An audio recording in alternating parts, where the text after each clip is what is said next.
मौलवी की ठगी। सोमवंतपुर नाम के नगर में ठगी बहुत जोरों से बढ़ रही थी। नगरवासी से लेकर राजा तक परेशान थे। ठग ऐसे ठगी करते कि किसी को भी तुरंत ठगे जाने का एहसास ही न होता। बाद में वे सब माथा पकड़कर बैठ जाते।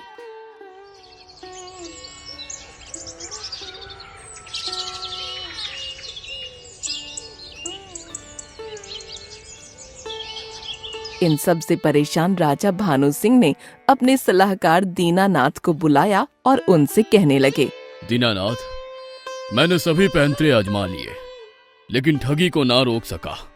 तुम ही कोई उपाय सुझाओ जिससे सभी इस समस्या से बाहर निकल सके। उपाय तो बहुत है महाराज, किंतु एकता की आवश्यकता है। आपकी क्या सलाह है? पड़ोसी राज्य से मदद ली जाए? ठगी का कारवा इतना बढ़ चुका है कि पड़ोसी राज्य से कोई इस राज्य में आने को तैयार ही नहीं है। सभी ठगे जाने से डरते हैं। पड़ोसी राज्य के राजा को लगता है कि ये ठगी मेरे ही द्वारा करवाई जाती है। महाराज, हमें अपने राज्य को ठगी से बचाने के लिए हम अपने राज्य महल के ही कुछ प्रहरियों को अपने साथ ले जाने की आज्ञा मांगते हैं। हम उनसे मनचाहा काम करवाना चाहते हैं। हमें कोई समस्या नहीं है, तुम राज प्रहरियों को ले जा सकते हो। महाराज, अब मैं ठगी चोरी निषेध अभियान पर लग गया हूँ। अब ना मैं दरबार में आऊंगा और ना ये बताऊंगा कि मेरे प्रहरी क्या कर रहे हैं। ठीक है दीनानाथ, तुम्हारी सारी बातें मानी जाएगी। दीनानाथ ने अपने पसंदीदा प्रहरियों को चुना और उन्हें अपने गांव में ले जाकर उन्हें सामान्य व्यक्तियों के कपड़े पहनने के लिए कहा। वे कई दिनों तक उन्हें समझाते रहे कि उन्हें क्या करना है। प्रहरियों के चयन में दीनानाथ ने एक विशेष विधि अपनाई थी। उन्होंने ऐसे प्रहरी चुने थे जो दिखने में मूर्ख लगते थे। देखो प्रहरियों, आज से मैं तुम्हें चेतन, तुम्हें गोनू और तुम्हें ननकू नाम से बुलाऊंगा। गोनू तुम सब्जी मंडी और चेतन तुम नगर के सराय में चले जाओ। वहां पर तुम खुद को मूर्खता ढंग से दिखाना। ये दोनों तो अलग अलग चले जाएंगे, किंतु मैं क्या करूंगा? तुम्हें भी बताता हूँ। नगर के पूर्व में मवेशियों की मंडी है, तुम वहां चले जाओ। खुद को मूर्ख दिखाकर अपने रुपयों की गड्डियों को बार बार गिनना। दीनानाथ ने ननकू को पूरी बात ठीक तरीके से समझा दी। ननकू भी उन मवेशियों की मंडी को चल पड़ा।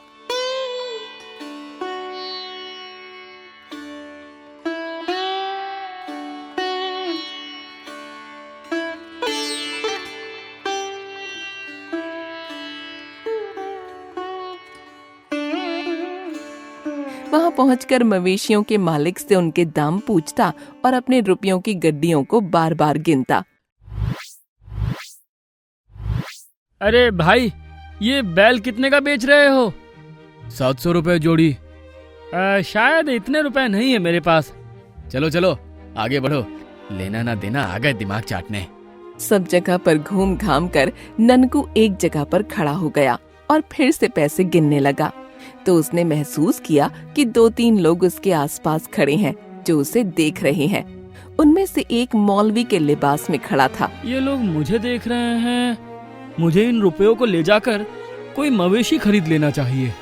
ननकू फिर मंडी में चक्कर काटने लगा। वो एक बछड़े के पास पहुंचा और उसके मालिक से पूछने लगा, अरे भाई, इस बछड़े का क्या दाम है? अरे भाई, तुम थोड़ी देर पहले ही तो आए थे और बैल का दाम पूछ कर गए थे। तुम्हें जब कुछ लेना देना नहीं है तो तुम अपना और मेरा समय जाया क्यों करते हो? भाई, किंतु ये बछड़ा खरीदने के लिए मेरे पास पैसे हैं। तुम चाहो तो मैं तुम्हें दिखा सकता हूँ। अरे उसकी कोई आवश्यकता नहीं है, मुझे तो मेरा दाम चाहिए। 200 रुपए का है ये बछड़ा। भाई, 150 रुपए का दो तो मैं ये बछड़ा ले जाऊं। अच्छा ठीक है, तुम इतनी देर से परेशान हो तो तुम्हें 150 का बछड़ा दे देता हूँ। वैसे कौन से गांव से आए हो? बड़ोदरा नाम तो सुना ही होगा, वहीं से आया हूँ। ननकू के ये कहते ही 3 लोग मंडी से बाहर की ओर गुजरे, जिनमें से वो मौलवी भी शामिल था। ननकू उन सबको नजरअंदाज करते हुए दीनानाथ के गांव की ओर चल पड़ा। वो मंडी से थोड़ी दूर ही पहुंचा था कि उसे वो मौलवी, जो दरअसल एक ठग था, वो इशारा करते हुए दिखा, जो उसे अपनी ओर बुला रहा था। लेकिन ननकू ने उसका कोई उत्तर नहीं दिया। तो मौलवी ने पास आकर चिल्लाते हुए कहा, क्या बात है मंगरू? मैं इतनी देर से तुम्हें मेरी तरफ आने का इशारा कर रहा हूँ, लेकिन तुम हो कि मेरी बात सुनते ही नहीं हो। अरे मेरा नाम मंगरू नहीं, ननकू है, ननकू। अच्छा तो ननकू भाई ये बताइए कि ये बकरा कितने में खरीदा? तुम्हें ये बकरा दिखता है? तो और क्या है, ये बकरा ही तो है। ये बकरा नहीं है, अरे बछड़ा है, बछड़ा। बछड़ा? कौन कहता है? तुम्हें बकरे और बछड़े में अंतर नहीं नजर आता क्या?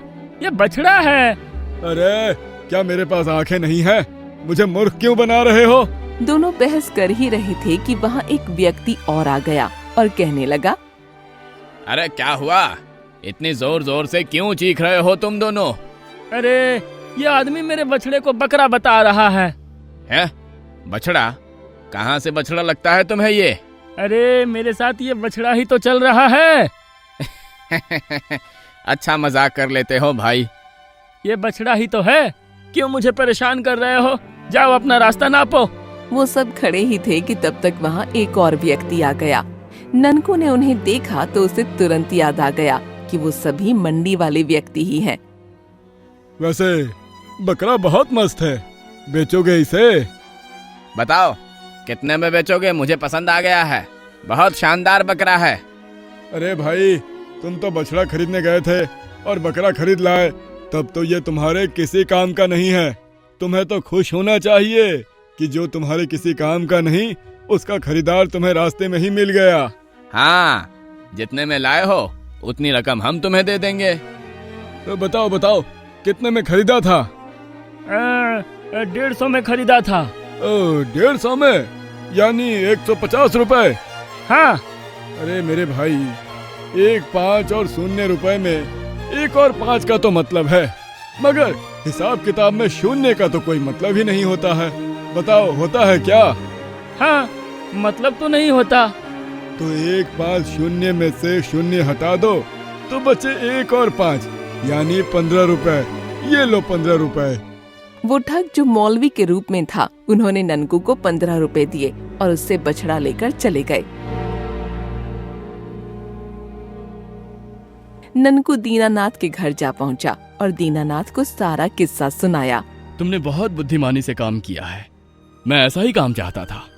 अगले हफ्ते हम मंडी में चारों तरफ बिखर जाएंगे। मुझे पूरा विश्वास है कि वे ठग वो बछड़ा बेचने अवश्य आएंगे। आप सही कह रहे हैं, मुझे तो लगता है ये ठग विभिन्न प्रकार की मंडियों में ही निवास करते हैं। अब तुम जाओ और हफ्ते भर तक आराम करो, अगले हफ्ते हम मंडी में ही मिलेंगे। अगले हफ्ते सभी मंडी में इकट्ठा हो गए। वो सब इधर उधर टहलते रहे। फिर ननकू आगे बढ़ा और उन लोगों के पास जा पहुंचा जिन्होंने एक बछड़ा पकड़ रखा था।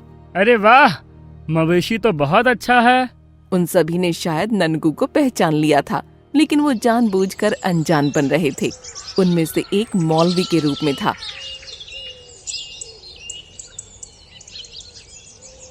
अरे पूरे बाजार में ऐसा बछड़ा कहीं नहीं मिलेगा, बोलो लोगे क्या? हाँ, कितने में दोगे? 200 रुपए में एक दाम है। उन सब की बातों का सिलसिला शुरू ही हुआ था कि दीनानाथ वहाँ पहुँच गए और कहने लगे, अरे ये बकरा किसका है? ये व्यक्ति ये क्या कह रहा है? ये तो मेरी चाल मुझ पर ही चला रहा है। अरे लगता है मेरा ही दिमाग खराब हो गया है कि बकरा मुझे बछड़ा सा दिखता है। पिछले हफ्ते भी मैंने एक बकरे को बछड़ा समझकर खरीद लिया था। अरे बकरे का दाम कौन बताएगा? बताओ जल्दी। 200 रुपए का बछड़ा है हुजूर, ये बकरा नहीं बछड़ा है। कुछ भी हो, मैं तो बकरा ही कहूँगा। 200 रुपए बताए हैं ना इसका दाम? हाँ, पूरे 200 रुपए। 200 रुपए मतलब 2 0 0 और हिसाब किताब में तो 0 का कोई मतलब ही नहीं होता है ना। 2 0 हटे तो बच गया 2। ये लो 2 रुपए और ये बकरा मेरा हुआ। उन ठगों को पता चल गया कि दीनानाथ ने उनकी ठगी को पकड़ लिया है और उन्होंने भागने का प्रयास किया, लेकिन उन्हें आजू बाजू खड़े लोगों ने पकड़ लिया और महाराज के दरबार में ले जा पहुँचे। दीनानाथ, मैं तुम्हारी होशियारी से बहुत प्रसन्न हूँ। मैं राजकोष से इनाम स्वरूप तुम्हें ढेर सारा धन देना चाहता हूँ। महाराज, ये सब तो मैंने राज प्रहरियों की मदद से किया है। धन के असली हकदार तो वही हैं, किंतु उससे पहले इन ठगों से इसके गिरोह का भी पता लगाना है। मुझे पूरा विश्वास है उनका पता भी जल्दी मिल जाएगा। और हमारा राज्य ठग से मुक्त हो जाएगा।